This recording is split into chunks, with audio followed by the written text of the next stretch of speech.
Hey designers, in today's video I'm going to share with you 5 of my favorite illustrations and give you a couple of tips and what I've learned from them.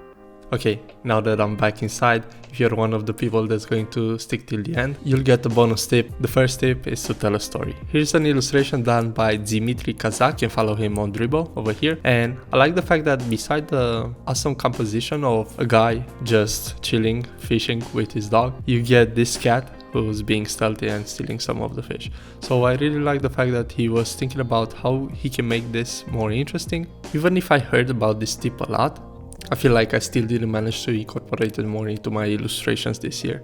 Next time I'm doing an illustration, I'll just sit for 10 minutes and try to think of what is the story that I want to tell with this. So before sketching, before anything, I'm going to ask myself this, and hopefully this will improve my illustrations. Sounds like something that will work, right?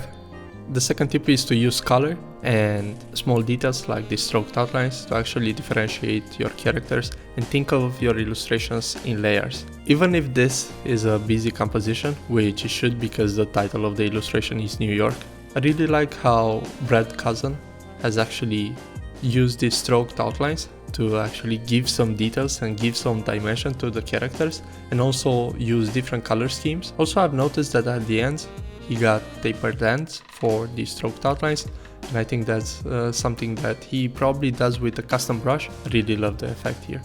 Now, there are so many things I want to highlight with this illustration done by Julian Burford, but the third tip is to actually think about lighting when you're creating your composition. Even though he uses simple shapes for the shading part, he manages to create a really contrasting scene.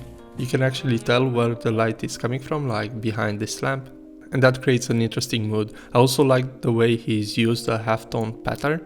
What I like about it is that he didn't just add one and put it on top of everything.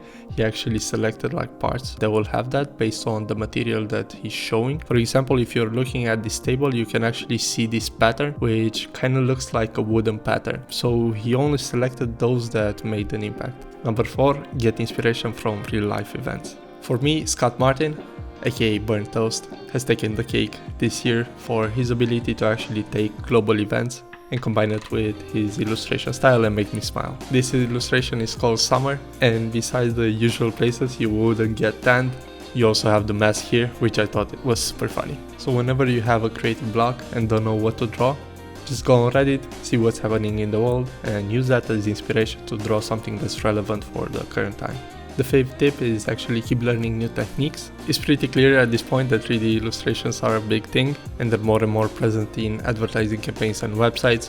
But while learning new things, don't feel pressure to do it, or don't feel pressure to actually change your style if something becomes popular. 3D illustrations really look amazing, and I'm going to probably try to learn how to do them.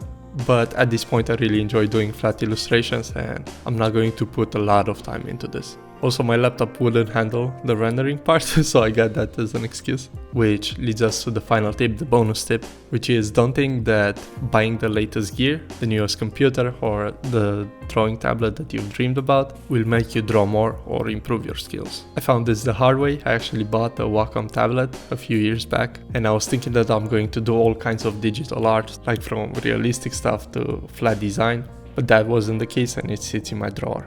If you can, try borrowing or trying out things before you buy them. That's what I did with my iPad. I tried it out, I tried Procreate, I saw that I love it, and then I knew that that would be a good purchase. Not the case with the Wacom tablet. I'm never gonna get sponsored by them. That's it for today. Like this video if you thought it was helpful, and don't forget to subscribe for more. See you in the next video. Bye!